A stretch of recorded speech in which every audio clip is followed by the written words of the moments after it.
Selamat datang saudara-saudari. Ya, kita mau bersambung dalam Roma babak ke-10. Ya, ini adalah YouTube untuk kita mendengar berita baik dari Tuhan.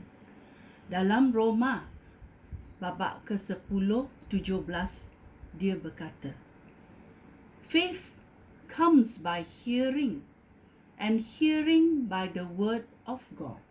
Apa maksud ini? Kita masuk dan berkata, oleh itu orang dapat percaya kerana mendengar perkabaran itu. Dan orang dapat mendengar perkabaran itu kerana ada orang memberitahu akan Yesus Kristus. Ini adalah tujuan YouTube berita baik ini. Mari kita masuk dalam Roma babak ke-10. Kita mendengar. Saudara-saudara aku, dengan sepenuh hati, aku berharap supaya bangsa aku diselamatkan.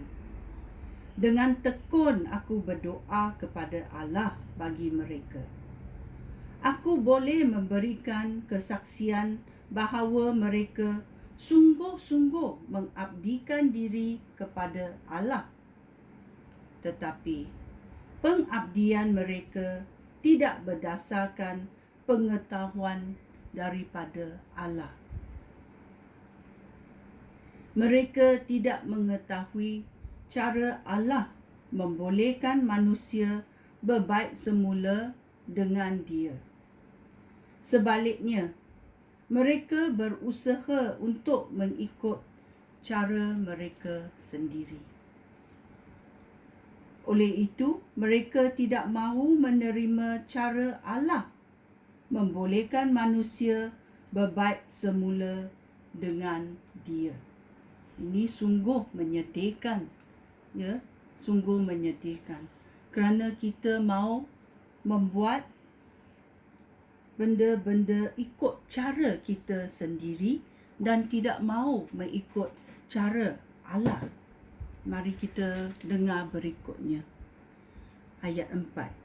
Kristus sudah menyebabkan Taurat tidak lagi berkuasa. Oleh itu, orang yang percaya kepada Kristus dapat berbaik semula dengan Allah. Ini adalah kunci untuk berbaik semula dengan Allah. Kunci itu adalah kepercayaan kepada Yesus Kristus. Penyelamatan bagi semua orang. Ayat 5. Inilah yang ditulis oleh Musa tentang cara berbaik semula dengan Allah melalui ketaatan kepada Taurat.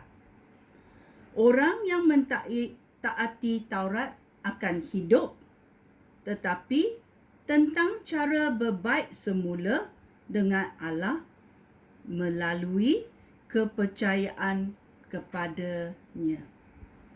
Alkitab mengatakan demikian. Janganlah bertanya dalam hati, siapakah yang akan naik ke syurga?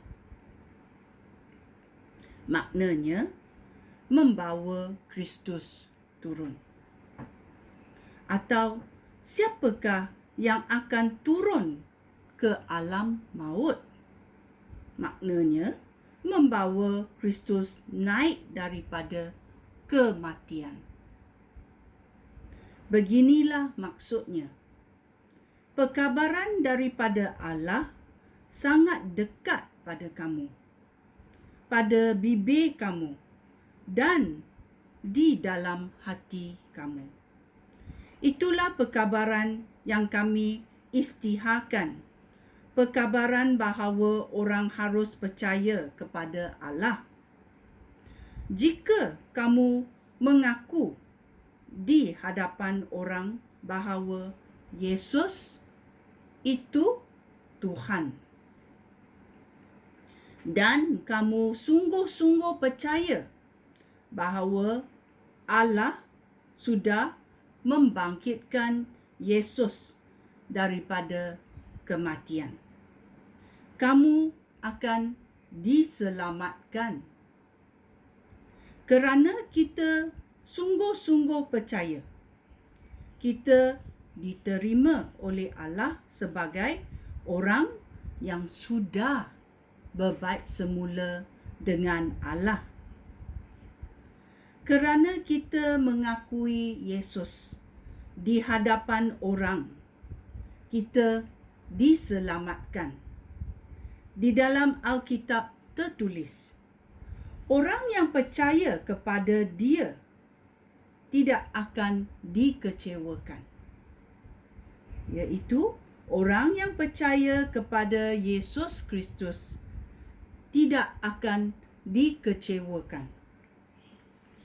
Hal itu berlaku bagi semua orang kerana tidak ada perbezaan antara orang Yahudi dengan orang bukan Yahudi. Allah yang satu itu Tuhan. Tuhan semua orang. Dia melimpahkan berkat-Nya kepada semua orang yang meminta pertolongannya.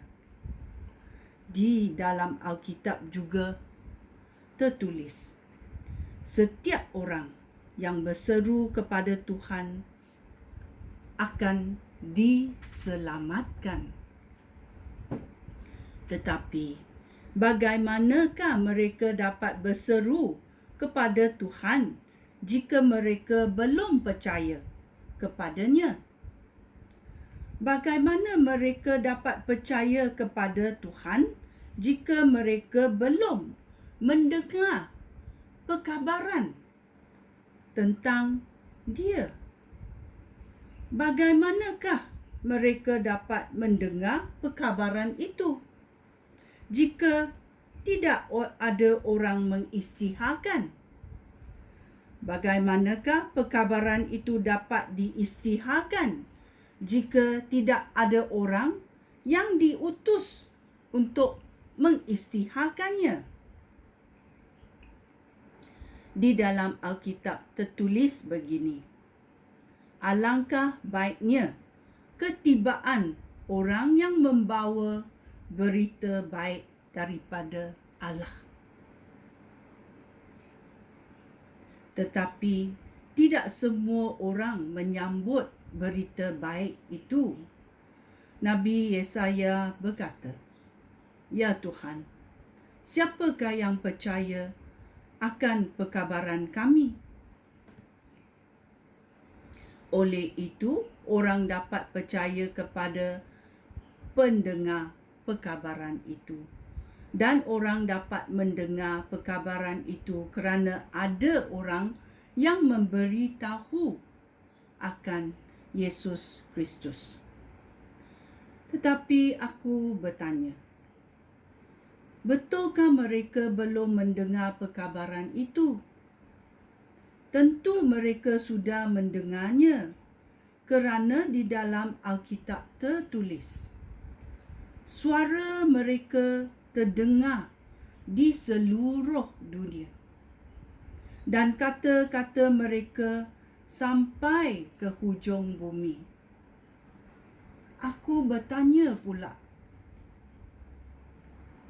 tidakkah orang Israel memahaminya? Musa ialah orang pertama yang menjawab soalan itu. Dia berkata, Allah berfirman, "Aku akan menjadikan kamu iri hati terhadap orang yang bukan bangsa.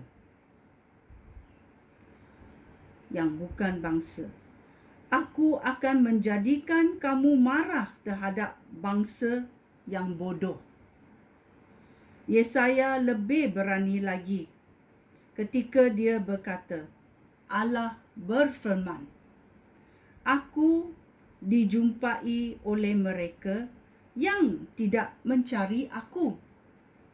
Aku menampakkan diri kepada mereka yang tidak bertanya tentang aku. Tetapi tentang orang Israel, Yesaya berkata,